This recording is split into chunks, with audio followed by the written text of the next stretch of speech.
Hi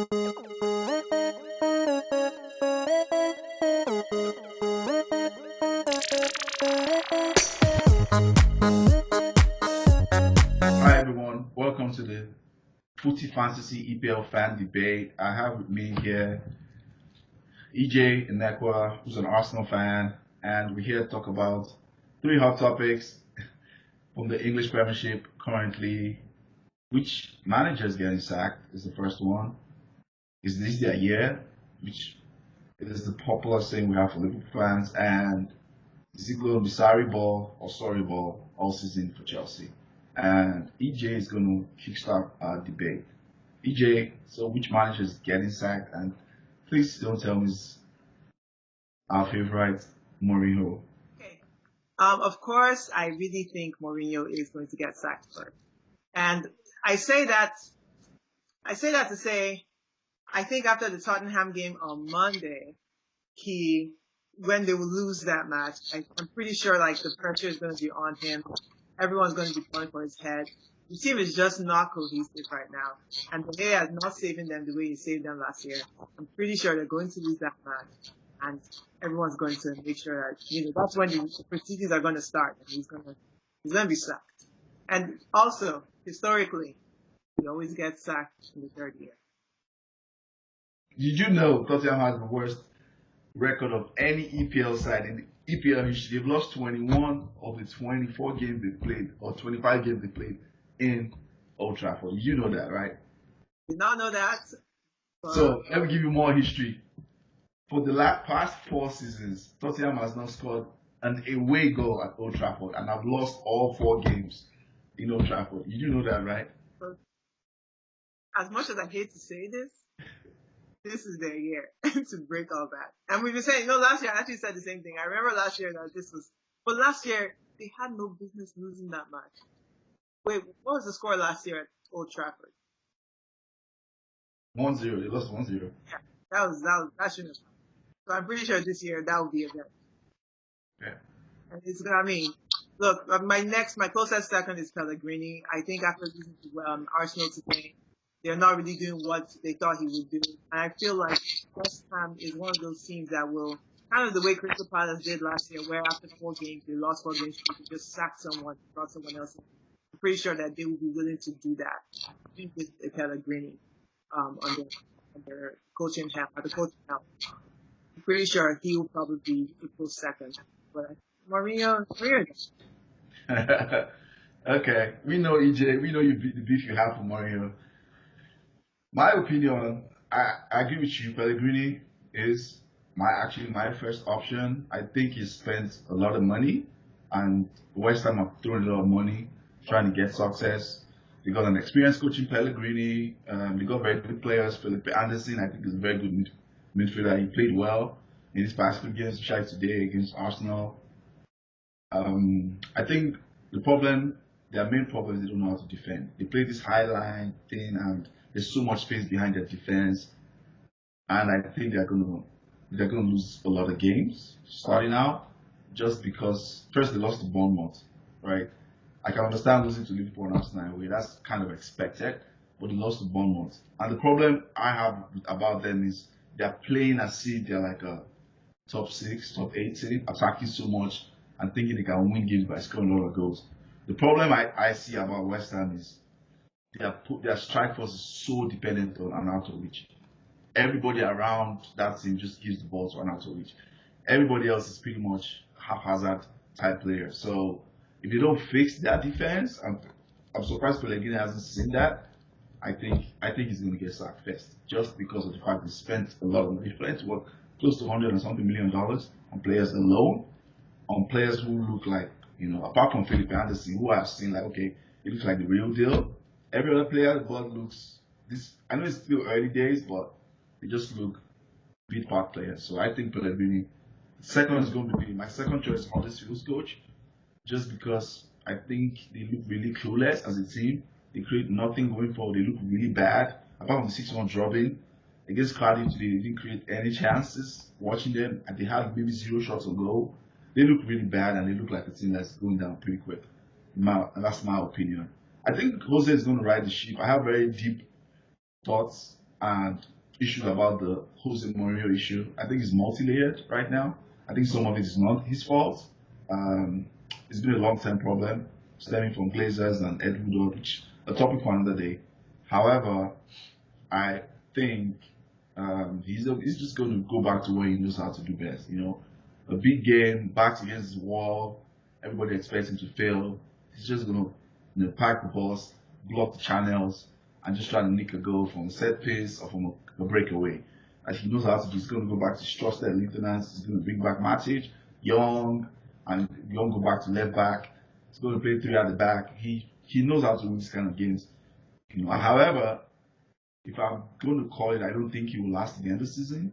He might not last to the end of the season, but I don't think he's getting his sack first. And that's just my opinion. Next topic is this their year? EJ, is this their year? Do you want it to be their year? For Liverpool fans. It's a tough way to put it that way. It's a tough question. I don't want it to be their year, but I think, to me, this should be their year. So when people say, is this their year, is that their year? I think out of all the 29 years that they've not won a title, this year probably is their best bet to win one.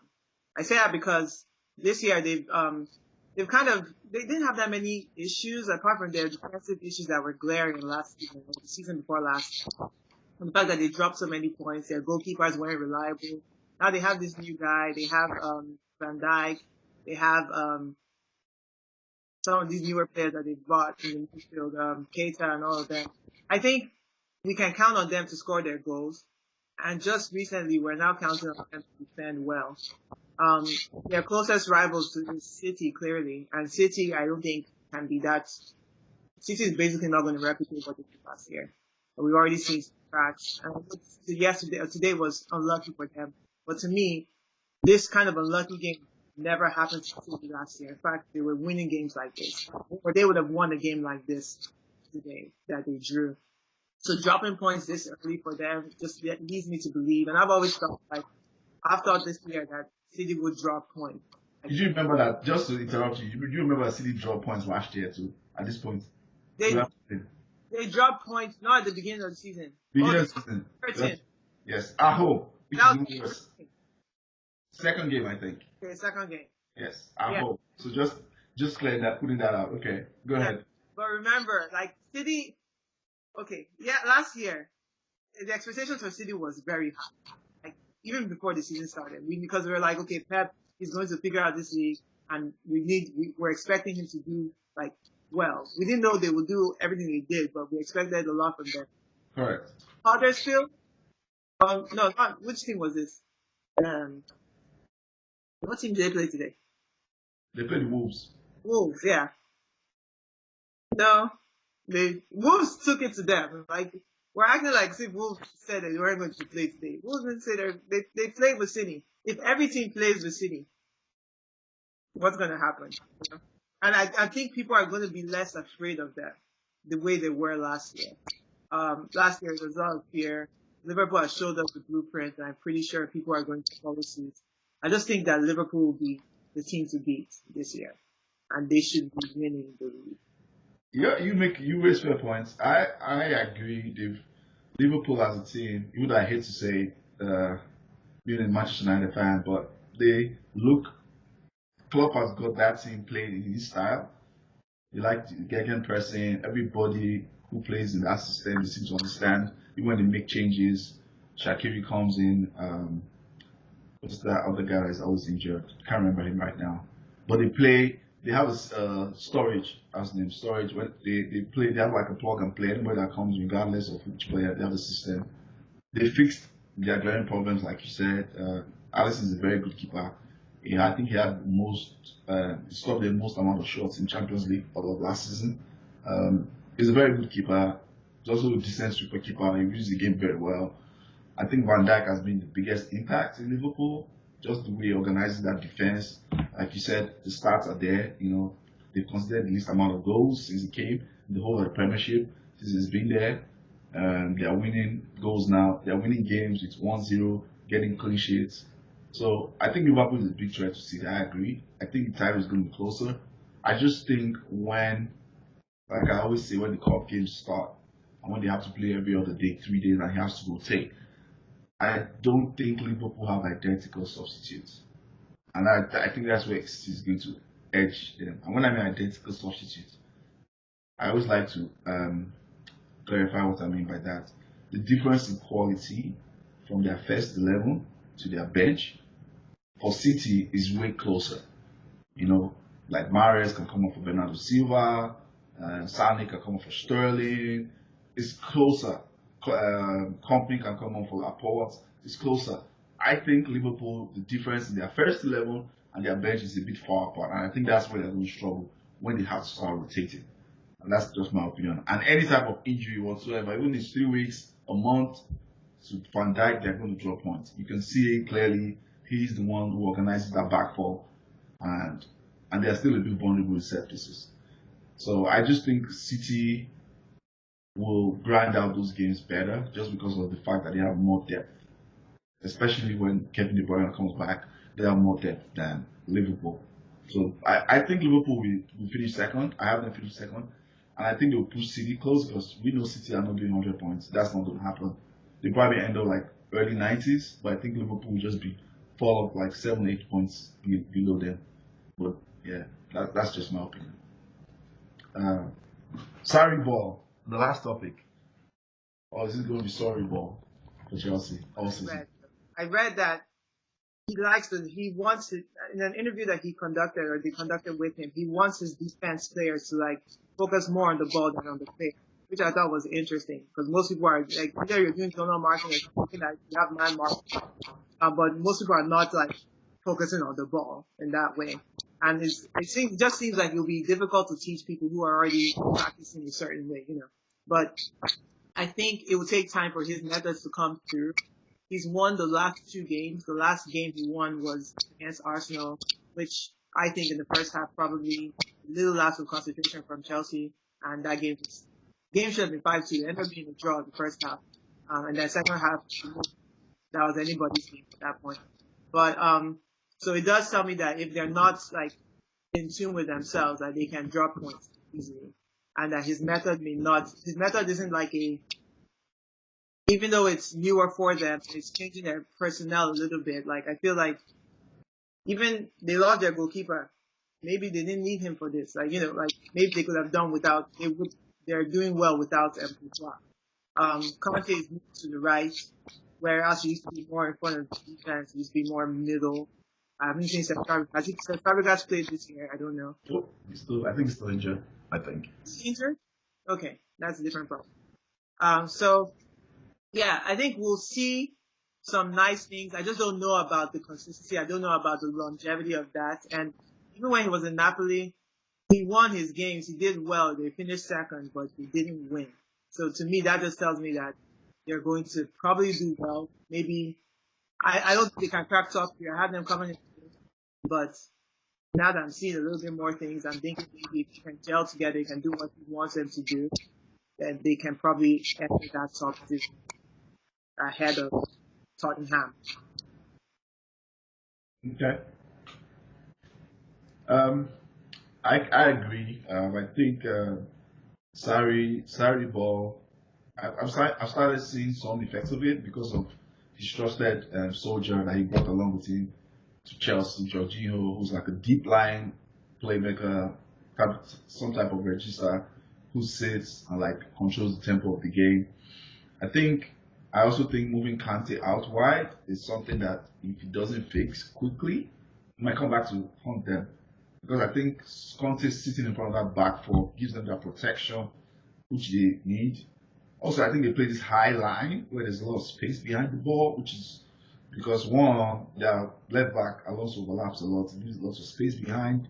I think David Luiz is also a big liability at the back, just because of the fact that he functions better in a back 3 than a 2, because he doesn't really like to man-mark people. So I think when the Europa games start, even before then, they'll drop some points, but I think that's where they will really, really, really struggle when they have to play the Thursday and Sunday games. And Sarri typically is known to not like to change his formation a lot. So if he doesn't change his formation, I think that's where they're going to struggle. So he has to decide if he's going to use a different team entirely for Europa League, and it's a different team entirely for the Premiership to keep that going. But I think he's a very good coach. I think sometimes we are very unfair to coaches when we judge them only by winning. In my opinion, sometimes as Sarri is, if we judge them only by winning, especially if I'm trying to clarify, especially if they've not been coaches for too long. Sarri hasn't been a coach, if I remember, for too long.